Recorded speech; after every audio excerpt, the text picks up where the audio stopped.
It's your favorite Black ass cousin, the one you always look for at the cookout. You already know who it is. It's Monica Makita, and I'm back for another episode of the Pure Blackness podcast. And this is the podcast where each week we just dive right into the intersection of Blackness and everyday life. And today I'm so excited because we are going to dive into the intersection of Blackness and Afro-Indigenous culture. Like, that's the beauty of who we are as a people. First of all, we are everywhere and we are everything. So let's get that understood first. But it's always so important to me to show the different our differences. So we have so much variety, we have so much depth, we have so many dynamics.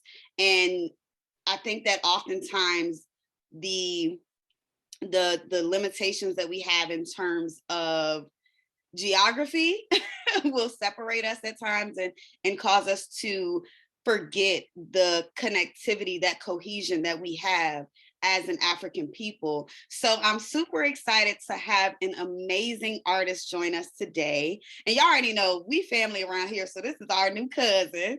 So I'm so excited to introduce y'all guys to, this is the amazing Samgwan. How Hello. are you today, Hi. honey? I'm good. How are you? I am well. I am well. Yeah, and I practiced before we started recording to make sure I said it right. So it's Samgwan. So just tell everyone a little bit about who you are and where you're from and how you identified, so we can, because I know that is very, very important in this world. We have to identify ourselves before someone identifies us Exactly. for us. So Well, yes, we've been identified with several names over the yes, years. So, you yes. know, my name is Sam Guan. Also Tanya Paris is my I'd say government name, and I'm from Nova Scotia, which is the largest Black settlement in Canada. We're on the east coast of Canada, and we are above Maine. So, as many people think that any dark skin or brown skin has to like be somebody that just came here, uh, in the last say 20 years or so in Canada, that's not true. We've been here for well over 400 years documented, and some Mm. of us can document back to the 1500s and before that. And I'm an artist. I just and I say that because I love all things art. Yes. It came about because of activism. And I've always been an artist in the sense of drawing pictures and different things like that. But I was raised at the feet of the Black Panther Rocky Jones here in Nova Scotia. Wow. And so I was taught activism from infancy. And my mother was an activist in the 70s. We were raised that way. And what I looked at was we didn't have change. From if you look at the 1960s, 1970s, we've had little steps of change, but Mm. not enough that I would deem change. You know what I mean? Like Absolutely. not what they were fighting for. And so what I found is when you were trying to have a conversation with someone and you were an activist, they came at you with aggression because they assumed you were going to be aggressive Mm-hmm. automatically. Before anything else, you were going to come in screaming and hollering and demanding stuff. So they automatically were defensive and their aggressions were up. But as an artist, I can paint controversial artwork and have a whole Absolutely. conversation based on racism, oppression, and all of our Blackness, and not have the same defenses and walls and aggression. So it was a way for me to have a voice within a voice and to create a platform for Black Indigenous people across Turtle Island. Well, preferably across the world, but I'm just here, so I figure start small. Absolutely. And what I really what was so inspiring for me in viewing your work is you are very unapologetic about your approach. With your installations like Peace Through Knowledge and Freedom is No Game. I love that concept. Can you just tell everyone a little bit more about some of the installations that you've done and some of the things you're working on? Well, I'll start with Freedom is No Game because that's what I'm working on right now. Mhm. That right now I'm the resident artist, sorry, for NASCAD University, which is the Nova Scotia School of Art and Design. The department that I am with is the Institute of Slavery in Canada. See, a lot of people don't know that Canada had slavery too, and that they were part of building the ships for the transatlantic slave trade.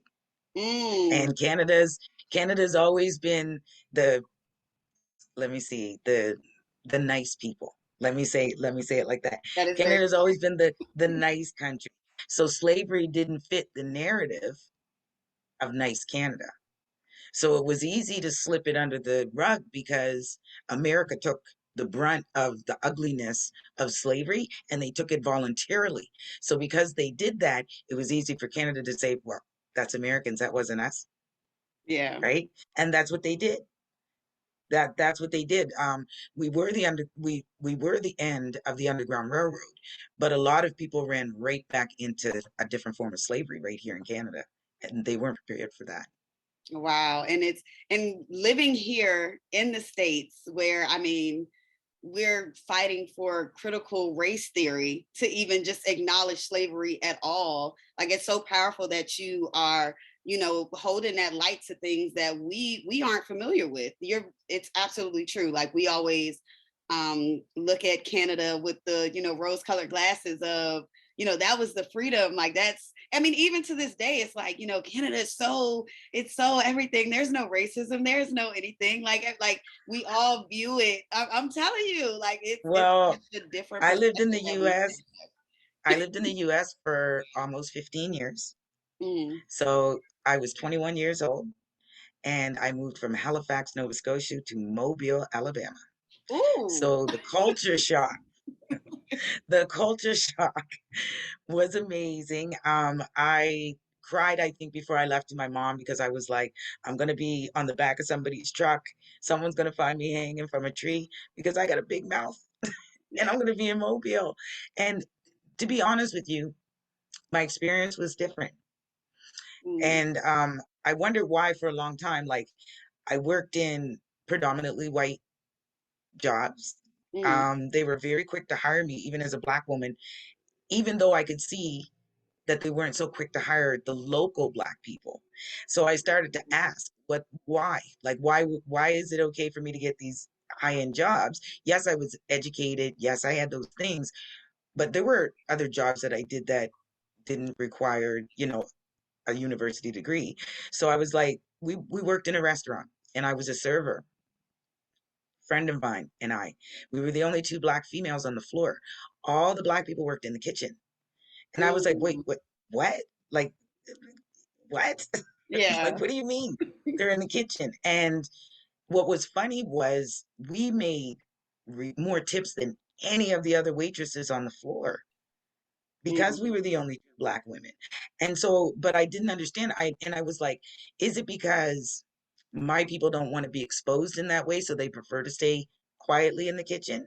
Or is it because the people that hire them either convince them or are convinced themselves that that's where black people need to be? Mm. You know what I mean? Like in Absolutely. in that servitude, in that servitude sort of role. And Yeah. so I started to pay attention to how people move without saying words.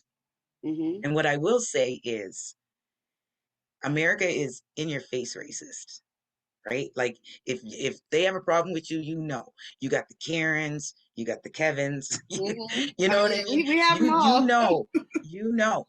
But in Canada, they'll smile, break bread with you, and Mm. then do you in. So it's like, do you deal with the devil you know or the devil you don't, And that right? is whew, talk about the experience of blackness. Like Yes. And so and honestly, in my life experience, I prefer in your face because then I know what I'm dealing with and I know how to deal with it. And because as black women, because I do refer to myself as black, um, the reason being, again, like I said, I was raised in an era that black was what we chose.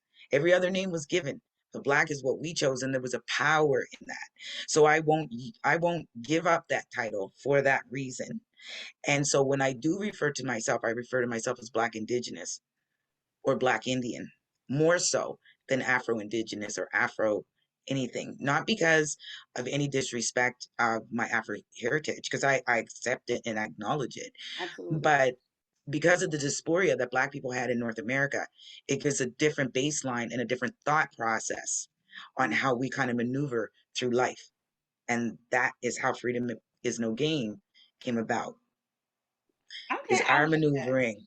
Yeah, is our maneuvering and our strategic ways of which, like how I explain it to people is Black is a culture that we here in North America created based on the dysphoria that people of color suffered, whether it's collard greens and cornbread, whether it's, you see what I'm saying? Yeah, Whether it's boiled dinners and hot water cornbread, whether it's there's all these different dysphorias that came from slavery, that came from dark-skinned Indians being reclassified as Negro. There's a hmm, lot of things that we suffered here that maybe other Black countries or continents didn't suffer in the same capacity, not making their dysphoria any less, just hmm, different. And so, because of that, we survived because we band together, and that is what makes us Black, right? absolutely. So it's the culture, and our connection starts here in North America. So Mm. we created a culture based on being separated. That's what the Black culture is. It's a mixture of the Caribbean islands being brought over here into slavery. It's a mixture of the African continent of all different countries coming over Mm. for whatever dysphoria, whether it was the transatlantic slave trade, whether it was, you know what I mean? Whether they came over here Absolutely. looking for a better life and it wasn't what they thought it was. It's a mixture of all of that. But you have a culture coming from where you come from, which is beautiful in itself. So for me, everybody taking on the weight of being Black kind of waters down the other beautiful brown and copper cultures that we have all over the world. You know what I mean? Absolutely. Absolutely. Because ours was based out was found out of pain and trauma, and we found beauty in that with head wraps, with our clothing, with Mhm. integrating with the indigenous people and being able to mix two cultures together, which created one culture here. And on that note, let's take a quick break. At the intersection of Blackness and everyday life, you will find the experience that is the Pure Blackness podcast. It is Black owned, woman owned, veteran owned, and operated by a collective of Black women who are dedicated to amplifying Black voices. If you would like to support our mission, please DM us for advertising and sponsorship opportunities. You can also donate on the Anchor link. Thank Yeah. you. Of us have sort of those elders and just those in our lives that pour into us to or pour into us and sometimes grab us by the coattail and say, hey, like, how how are you representing us, how are you carrying the lineage? So I do want to just dive a little bit into your background of your mother's family, your maternal family, and how all of that ultimately influenced you, and then also dive into because you are a mother as well. Yes. In addition to being an amazing artist, you also are a mother to your very beautiful family. So And um a grandma, and a grandma. you are no way. Yes. Oh, Yeah, and a grandma. I have a 2.5-year-old grandson. yeah, so and I also want you to just dive a little bit into that as well. How are you sharing that knowledge with your future generations, and how will they continue to keep that lineage from what Uncle George initially poured into you? Well, we're taught to everything that we do today is meant for the next 7 generations. Mm, So even though I'm painting today and I might get paid for it, it's meant to be left here to teach something or show something to the next 7 generations so that they're better than what this generation is. So everything that I do is community based. mm, Everything that I do is for brown and Black and indigenous women, I want to say, but not just women, men as well, mm, to know that they can do it You know what I mean? Like I'll be honest, and most people that know me know this. I'm from the hood. It ain't like I grew up all prissy and you know Right. what I'm saying? Like, I got money and I did. I'm from the hood. I grew up in the projects. I joined the military at 17 years old to get out of the hood. My Mm. mother speaks her story, so I speak my mother's story freely. My mother was a drug addict for almost 20 years. She is now clean for 20 years and she's a drug Wow. counselor. She's also an outreach counselor for That's human trafficking. beautiful. Wow. So when I say I'm from the hood, I'm from the hood. I'm from the hood with the mother that smoked and the father that was absent and all of that stuff. So it wasn't like things were handed to me. What was different with me though is my grandmother was always that, and I won't say different because in the Black community that's usually how it goes, and in the Indigenous community, my grandmother was that solid person, was always that go-to, was Mhm. always, you know what I mean? So a lot of my first knowledge came from her, but she's a residential school survivor. So she was taught to not be Indian and to be as Mhm. white, assimilated as she Mhm. could possibly. And I was always her favorite, even though I'm the brownest of the grandchildren. I Yeah. was her favorite, and I never, like, not that I cared to understand why I was a favorite. Who cared? Like, but my Uncle George later on said it's probably because you were the brownest and you were the one that looked more like our mom. Like the way Mhm. society wants us to be seen is a certain image. And we refer to the light skinned, straight haired natives as the TV Indians because Ooh. that's the image. That's the Yeah. image. That's the image that TV wants you to have. That is. Whereas me, I'm referred to as a bush Indian, meaning the untainted or the least untainted. Mm. So that's within the culture itself. I had an argument with a little disagreement with a girl. She was like, "You're not a bush Indian." And I was like, "Your last name is Sanchez. I don't think you really have an argument with me on what my indigenous people refer to me Right. as." I Yeah. said, because like let's keep it real, not saying that Mexicans or even Latino on any level is not indigenous to where they're from, but my Right. people are Cree. You can't tell me who I am in my people's eyes, Yeah. only in your people's eyes, who are Spanish. Yeah. So you know and so there are a lot of arguments. There's lateral racism within the indigenous culture for sure. For Yeah. me to And I pretend, mean, oh, in the it's all, Black culture, I mean, with I mean, I'm sure that you've experienced that as well yep, with colorism and all of that. I mean, yep, it runs deep for all of it us. And I is. think these sort of dialogues are important because I think these like I'm listening to your experience and it parallels so much with so many things that I know. And I think the more Mm-hmm. that, like you said, we celebrate our similarities and acknowledge the differences, I think that will, I mean, I think that can be a moment of bridging the gap, you know? Well, I mean, for example, people would say to me, "Oh, I love your hair. It's naturally curly, blah, blah, blah, blah, blah." Yeah. Okay, I'm a master stylist. I'm an actual loctician. I prefer coarse C4 hair because I want locks. My Yeah. hair gives me them old white nappy looking locks that just look like matted up hair. Listen, I'm You about know that what black I life. I mean? know. You I know, know, I girl. want some, I know. yes, I want some nice, clean, tight locks. So I think like, and people and I'm very, very in your face about my blackness and about, because my thing is I don't care if you like me, but what you will do is respect me.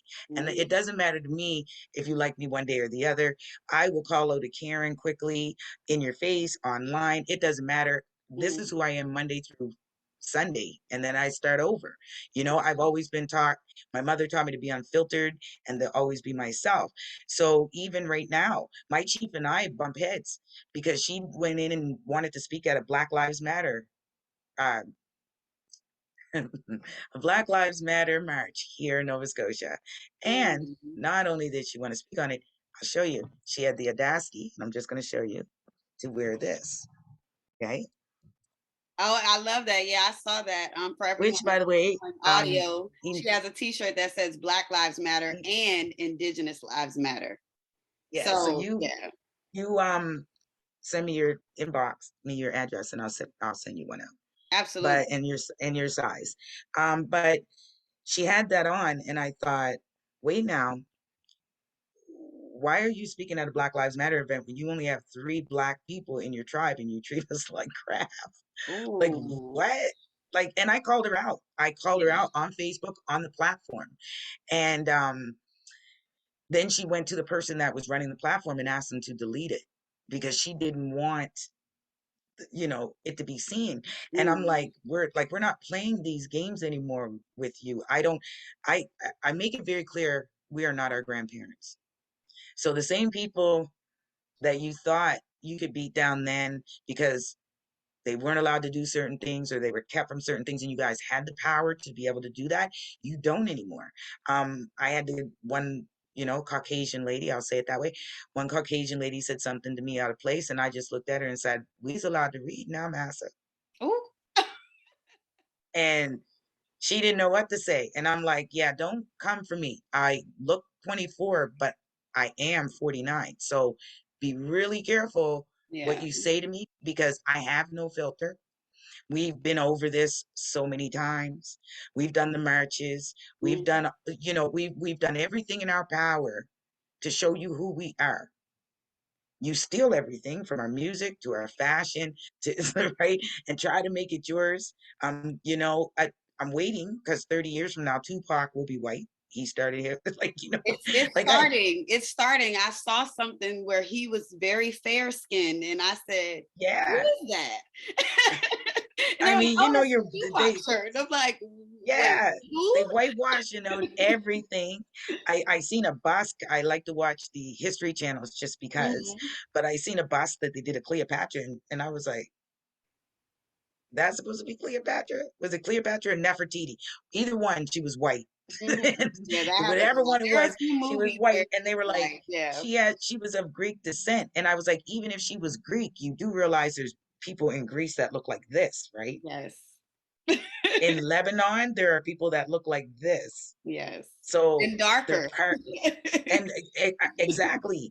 And so, and I was like, okay. I mean, all right. I mean, for me, it's just, I tell people just educate yourself. We are beautiful. We are everywhere, every inch of the world. There's brown, copper skinned people. And we Mm, come from so many beautiful different backgrounds and languages. And we have so many different musics and cultures. And me personally, I just want to immerse it all if given the opportunity. I would love to be able to sit down in every place and just be able to absorb a little bit of that culture and take it to absolutely. the next place, Yeah. and share it with the next place and take a little bit of that and so forth. Um, I if I were to come back, if someone said to me, "Oh, you could come back, you die tomorrow, you come back exactly how you go," I would probably come back 4 shades darker. So I know other that's people, right. other people, other people be like, "Oh, I might try to be like," mm-mm, not me. I love the fact that I come from 2 very strong cultures, that I come from 2 groups of people that won't stop, that are Mhm. survivors, that have gone through everything they've gone through and still thrive. There's a Absolutely. pride in that. And I get angry when people try to make me choose one or the other. Being mixed sometimes they'll be like, I'll be talking to my family and they'll be like, "Oh, you're Mi'kmaq," and I'm like, "No, I'm Black and Mi'kmaq." Like Now you can't leave break that something. down for me. I'm not too familiar with that. Okay, Mi'kmaq and Cree are my 2 indigenous cultures. My Okay. father is Black and Mi'kmaq. My mom is Cree, Mi'kmaq and Black.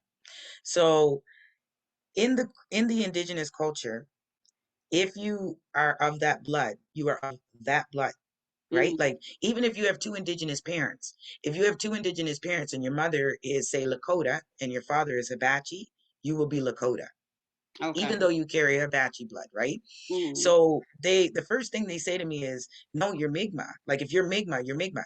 But I'm not. I'm Black.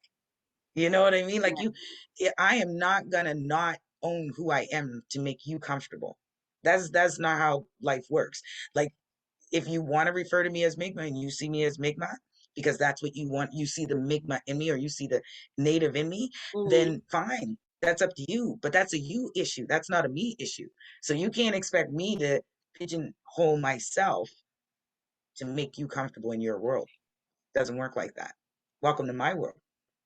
Absolutely. And I want to dive you know? into how all that you are goes into your art.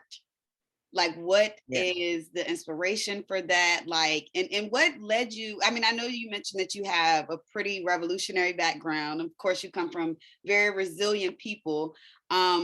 But what inspired you to take this route? I mean, because of course your colors are beautiful. You could have easily did, watercolor flowers where it's just, like as artists you Um, have that license, but what made you make that what I would deem a conscious decision to um, use your art as your revolution? well, art is actually therapy for me. I Oh, just happen to, right? yeah. So it really didn't start out for me to sell it. It didn't start out for me to even give it away. It was actually a way for me to refocus, relax, and rejuvenate. Yeah. And to be able to do that, I enjoyed it. And I Mm-hmm. kind of got tricked into art, actually, to the platform I am. My mom called me and she said, I need 3 paintings. We're doing an auction. It's for the babies. So, of Mm-hmm. course, it got pulled at the heartstrings. And I was like, Mom, I don't paint. And she said, Yes, you do. You draw. Painting can't be that much harder. I was like, okay, all right. So I went, I grabbed some supplies. I did 3 pieces. They sold in the first 30 minutes of the auction, and I've been an artist ever since. And there's a freedom in it because I can say what I want, how I want, Mm-hmm. and it's still deemed beautiful. So there's a freedom in being able to speak my mind or give a platform because again, even though we've seen so much togetherness for Black Lives Matter and we've seen a lot of turnout in all of these different things, Mm-hmm. we still don't have a voice when we're still watching the news and our Right. own boys are shooting each other and our own girls are harming each other over men and hurting our kids and as a community and there's so much trauma in our Mm-hmm. communities based on all of the things that we've gone through. And if I can take one person or if one person sees that they can have something different and that they want something different, Mm-hmm. and that how easy it is, it's just a thought, right? That's all it was a thought. It was someone giving me a thought that I could do it. When I thought of artists, I thought you had to die or cut one of your ears off in order to be Mm-hmm. famous as an Yeah. artist, Yeah. right? And it's not that way at all. It's not that way at all. I make more money since doing art than I did as a police officer. I make more money doing art than I did as military police and as a stylist, as a master stylist, owning my own salon. I make more money now and I'm happy doing it. You Mm-hmm. know what I mean? Like my grandmother always said, do what you love and the money will follow. For Absolutely. me, it's yeah, it of course you want to make money. You got to live, you got bills to pay. But really, my end game is to create businesses to be able to generate jobs so that other people are able to do the same things that I do. I would rather invest in other people's business than give them a 9 to 5 job, Mm. right? I would rather someone come to me and say, this is my business idea. And I'm on a few councils that we do small business loans and stuff like that for startups and things like that. I would rather, walk them through and mentor them through than have them work for me. I mean, if they want to work for me and that's what works for them, then that's great. Right. But I So would you're saying you rather, want to uplift them into that. yeah, like, and Yeah. I always say, like, if you got a hobby, because art was a hobby for me. I mean, I didn't expect to walk into Dalhousie University and they lay $25,000 on the table and say, make us a piece of art. I wasn't prepared, and then people were Yeah. like, how do you feel as an established artist? Well, I don't know yet because I don't think I'm established. Yeah. I don't think I'm established. I think for me, established would be no worries of taking care of what you have to take care of. And I don't know if we as Black women will ever be able to do that because we were always trained to worry about what we had to do next. That is true. That is true. Right. So That is I true. don't know if because even if I made $1 million, I'm sure. I would probably be thinking, okay, where can I invest that million? Who can I put it in? Where would it work in the community? And then how can we make a million more so that we're able to invest it back in? It's always something. Yeah. It's But definitely in not for that me. same regard, I am having to, which I do to a lot, I have to do this for myself and a lot of the Black women in my life. We also have to take that time to grant ourselves grace and to Yes. grant ourselves a moment to celebrate our personal accomplishments. So I would be remiss if I didn't. I mean, the things that you've accomplished, I mean, you are the resident artist. Yeah. I mean, just everything that you have going for yourself, as well as the clothing line. I can mention it, right? Yes, you can, you Okay, can, you all can. right. I'm like, oops, is this a spoiler? But yes, I mean, you have created such a beautiful portfolio that is a reflection of you and your people and all that you represent. And I think that, like I said, I would be remiss to just act as though that is not a huge accomplishment in a world where a lot of us are told, oh, you like get a real job, whenever it comes Uh, to art and expressing yeah, yourself. you know what? At one point in life, I probably would have said the same thing, Yeah, just because I was conditioned to by society, to have a career in Mhm. the military or have, that 9 to 5, that Yeah. bread and butter type of in that aspect. But being an artist for the last, because I came in, I think I was 41 when I decided that this was what I was going to do. And so That coming in in itself is later, beautiful to well, know that you made it at that age when, I mean, especially as Black women. I mean, we kind of get it because I mean, you could be in your 40s and still look like you're in your 30s. So we kind of do have that advantage in terms of aesthetics. But I mean, even with ageism, it's a lot of things that we run into with being told, like you said, conditioned by society to think that, you're crazy to start a new career in your 40s. Like, when yeah. in all actuality, this was like you said, this was the most profitable, the most beneficial for you. And it was the most natural. It was Yeah. I'm a I was always my mother comes from the 1970s age of Aquarius flower child stage, Yeah. right? So I was always taught to go with what's going on at the moment. And Mm-hmm. if it feels right to you at the moment, then it's right. You know what I mean? Because if everything is pointing to you, like even when you said about giving grace, it's funny, you're the second sister today that said that. And it's I turned 50 in May, and my best friend and I are going to Japan. It's on my Oh, bucket list. Now, granted, I want a kimono and I'm going for the beauty of Japan, but it's also a work trip because I do not believe in spending money without making money. That's okay. that's number one, Yeah. You're right? So Taurus there's some energy. tips. Yeah, there's some tips that the Japanese women do for their hair and their skin care. And I want to learn some stuff and combine it with some of the other urban knowledge that I have for, herbs and skincares that we use within our community as well. Ooh. Um, and so there's always room to learn. I love learning and absorbing energy from other people, so especially if it's positive energy, but I love learning, and so everything that I do will definitely come revert back to work. So I'm like I'm working, working, working, and then I go to Japan. that's, That's beautiful. That's that's beautiful. I already know it's gonna be an amazing trip for you. Africa's on the list too. I'm just not ready for it yet because I got so many things that I would want to do. I got to be in a space where I know that I'd be able to go for maybe a month. Same. Cause I'm You like, it's know? no way I'm going there for like 5 days. What is that? Like I'm Exactly, not doing exactly, that. exactly. So it's like I got to be able to be in a position that I can say, okay, I can take a whole month off Mm, because I have a lot of friends here. And of course, they're like, I have different Nigerian friends, I have friends from Ghana, and everyone's like, come, come, come. So you have all these people that you want to meet just for personal reasons, but yeah. also for connectivity reasons. And the other thing for me, I think my first trip will have to be to Sierra Leone. And the reason being is most people don't know this, but where I'm from in Nova Scotia is where the ship left that Marcus Garvey sent the people back to Africa, Wow. right? So it was the people that were here, the slaves, the loyalists, and the Maroons that were here in Nova Scotia that decided to go to start the settlement in Africa, Sierra Leone.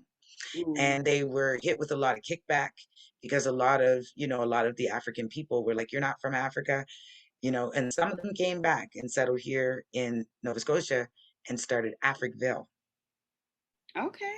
which is a black settlement that in the 60s, I believe, either the 60s, mid 70s, the actual city tore down because what they did was they put a dump out there like they normally do.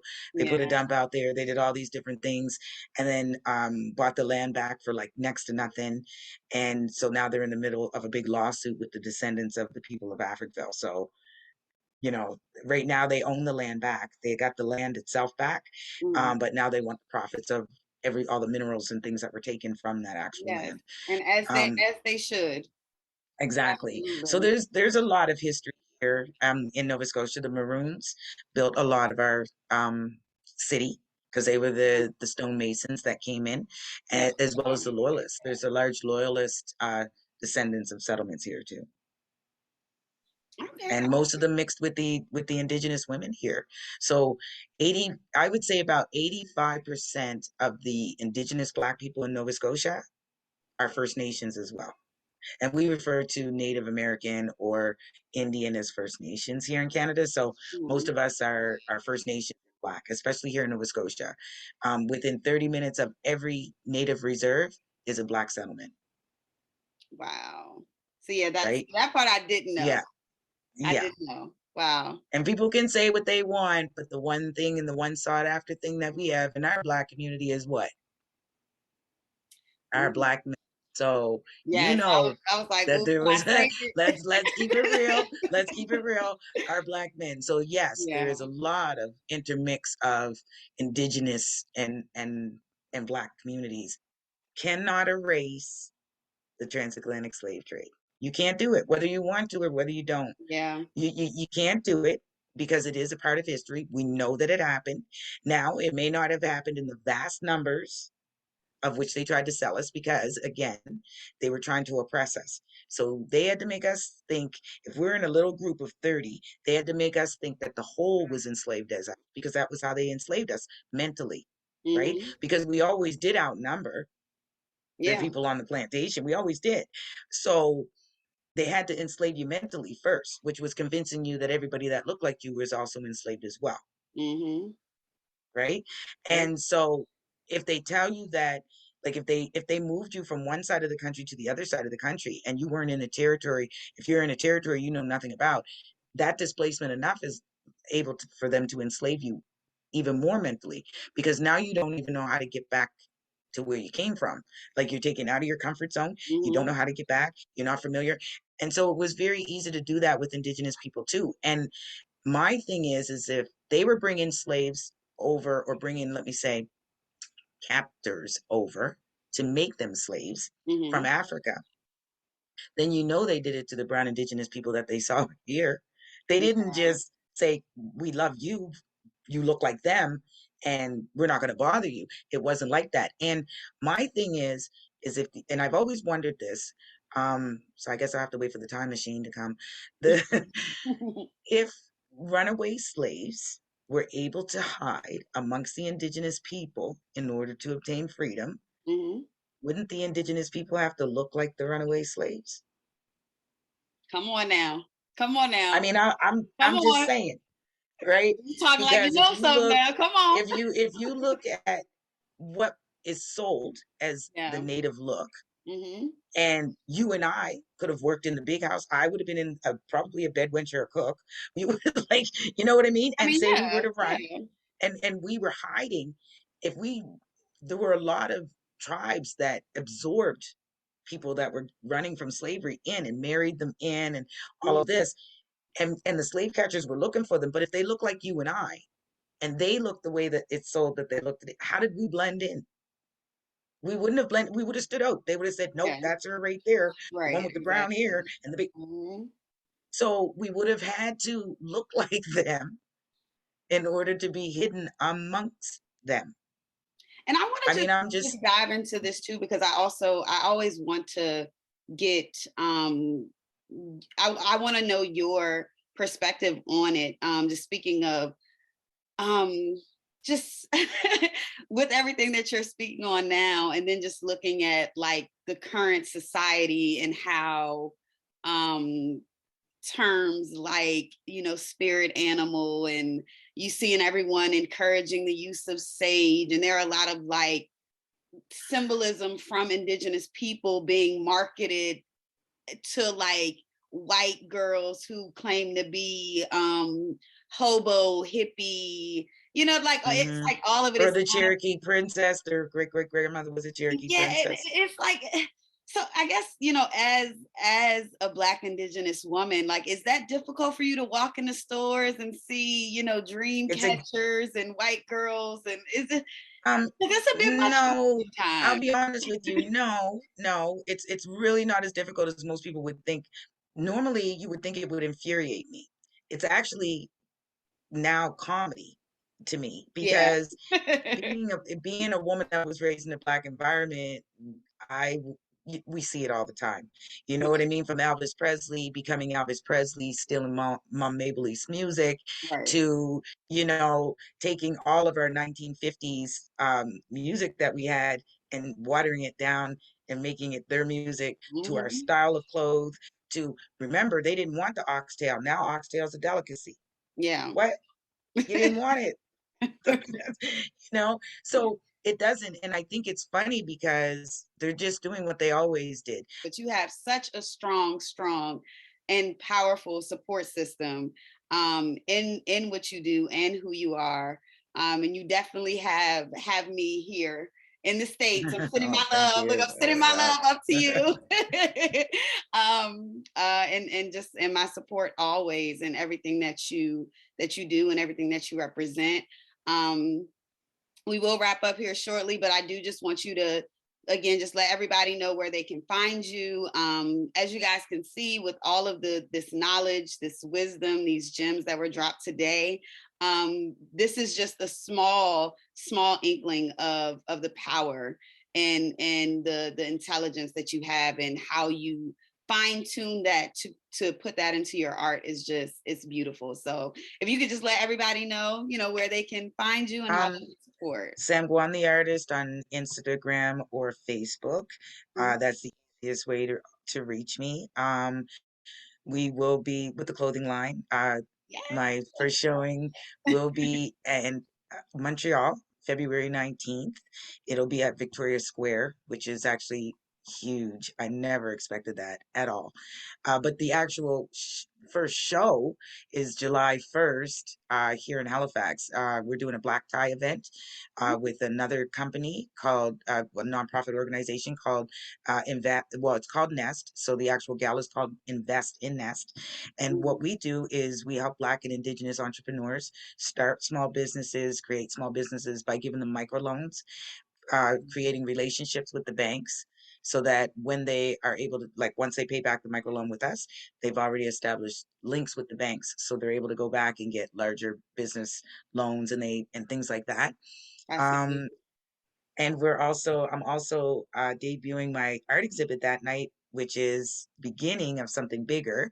But I am doing a Black and Indigenous version of Alice in Wonderland. Wow. And as well as Two Spirited. I do have to say that because that's a big part, and I'll explain a little bit as I go. But Yeah. um, so what I wanted to do with we're actually doing a play, the theater play.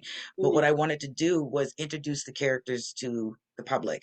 So I am going to do dolls as well as canvas to introduce the characters the way I see them, because most people see Alice in Wonderland. And this is an indigenous and black version of Alice, and her name is Ava. It's not Alice. Mhm. So Okay. it's more the way I describe the play is she walks in Wonderland looking like Nicki Minaj, and she leaves Wonderland looking like Erica Badu.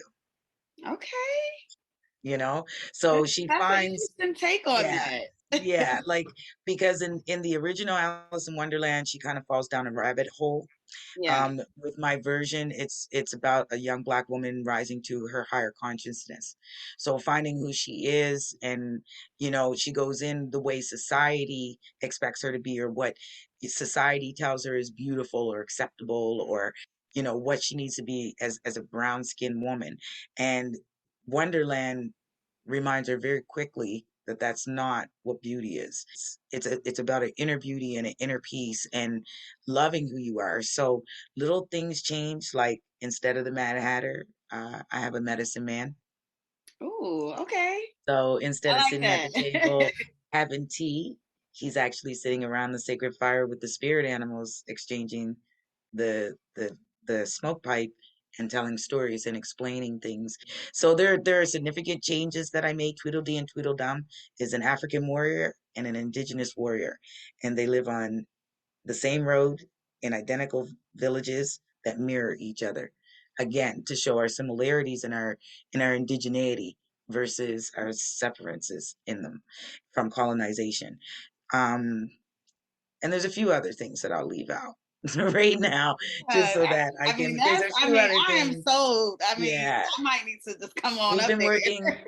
we've been working on it for quite some time. I got a team of great writers that are taking my jumbled thought processes and putting them down to make it work. We have some of the top names here in Nova Scotia because we have a lot of talent here.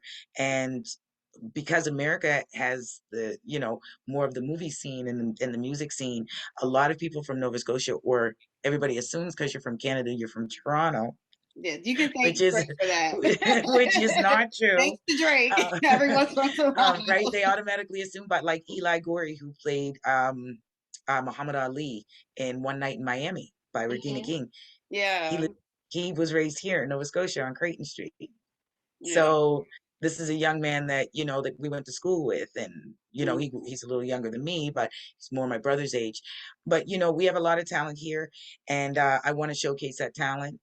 I do understand as an artist, um, I am responsible for the content, sorry, that I put out, and I yeah. realize that I'm also responsible, though, how people may view it to a certain degree. Um, like with the project for NASCAD, they asked me if I wanted to explain what the piece was, or if I just wanted to be the artist that allowed people to figure it out for themselves. I think it's self-explanatory. I'm Okay. making a jumbo chess set. One is indigenous, one is African. They are not lined up like a regular chess set. They're actually backwards, Mm, because what is it called? Freedom is no game. yeah. So if we're not free, we can't play. Therefore, there's no game. So you have to put them back to each other, because front to front, it's combative and there's a game in it. Mm, Chess for me is strategic. It's not combative, right? So I yeah. view things different. So I decided when we set it up, it's I'll put their backs to each other. So there is no competition, there is no combative, there is no game, because we're all fighting for our freedom. We don't have time to play these games. Even as wonderful as chess is, we don't have time to do that. The Mi'kmaq people here are fighting for their treaty rights to fish. That's Mm, a treaty that was signed in 1752. What do you mean? yeah. So we have other things that we have to be careful for our children, and again for the next 7 generations, land and water rights, clean water, these things. um Arguing about our color and whether or not your 16th great grandmother is African or Cherokee is kind of irrelevant. At the end of the day, we're here, and Yeah. if you want a better life and you want a better environment and we want what's best for our kids, then we teach them that the rest of the world is there and that it's obtainable, right? That everything that you see here isn't just here. It's obtainable all over the world and to go. If to have it my way, I don't want to read about Africa. I want my children and grandchildren to indulge in that energy. I want them to go be able to pick fruit off the tree and eat it and know. And I love that we have a culture with so many ranges of beauty, from complexion to hair texture to body Oh, shapes to definitely. phenotypes. Definitely. And I'm like, there's no way that you could tell me that I don't love being Black. Like, there's no way that you could get, and I Yes. mean, And even the just speaking of mixtures. that, speaking of, pouring into others and empowering others, what is one thing that I mean, if you could, speak directly to someone who's viewing what you do and who you are, and or even as someone, because I mean, to be honest, where I'm from, in Virginia, um it's a very historical place. So we're one of the few places that have true, like I grew up seeing like the real Chickahominy tribe and seeing those things. So Right. I know the appreciation that I have is different because a lot of people didn't have that right there in their hometown. Exactly. But like for I me, lived in Virginia like, Beach. okay, yeah. Yeah, so Okay, I see, know. yeah, so Yeah, like, I mean, I have friends, who are so many different things. But there may be someone, listening to this who is struggling with how they identify, or like you said, they may be being forced to feel like they need to choose, or even someone that's like, I want to represent all of who I am in my art. Just if you could just give if you could give any type of advice or just positive words or affirmations, what would that be? I would say just stay true to yourself, completely and absolutely true to yourself, whether it's gender thought process, sexual thought process, or whether it's racial thought process, just be true to yourself. Because if you're not happy, you're not going to give anybody that happy energy. That's not the energy that you're going to give. And being true to yourself there's a freedom in that, Mm-hmm. because no one can attack you for anything of who you are, because you already know who you are. You know what I'm saying? So they can't attack your work, they can't attack your thought process. And being true to yourself is just loving all of you. I think the best love in the entire world is self-love. Mm-hmm. You know what I mean? And being Black and Indigenous, I come from two of the most, what I would consider two of the most beautiful cultures in the world. So and I look at all the strength that we've had to come over the adversities that we've gone through as a people wholly. So to be able to come from two different groups and different groups of survivors, Mm-hmm. I'm honored, to say the least, and proud, to say it mostly, you know.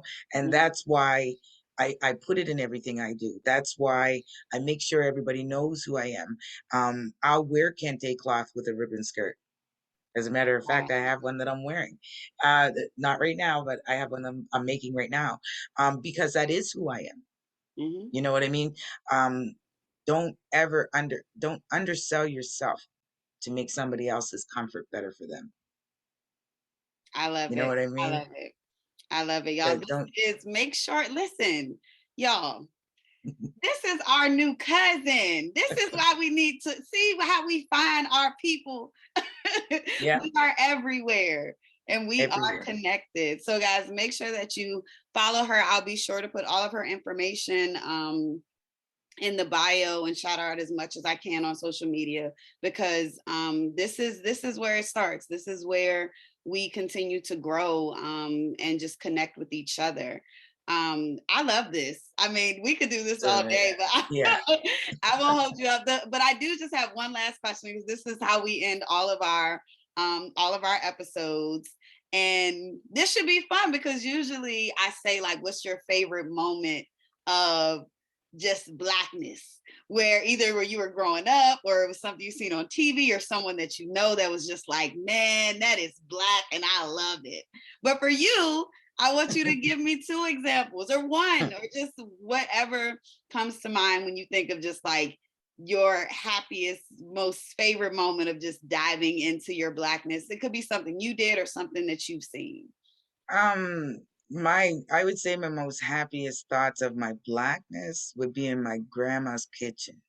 You Mm. know, coming in and those smells, Oh, and the feeling of comfort that comes with it, knowing that it might be cold outside, but you're getting ready to have a big old plate of food that you know is gonna be hooked up right. I mm-hmm. think that's probably my favorite moment of Blackness, because it represents so many aspects of who we are. Most of who we are is in our grandma's kitchen, Oh, right? that's powerful. Absolutely. Absolutely. Thank you guys so much for tuning in.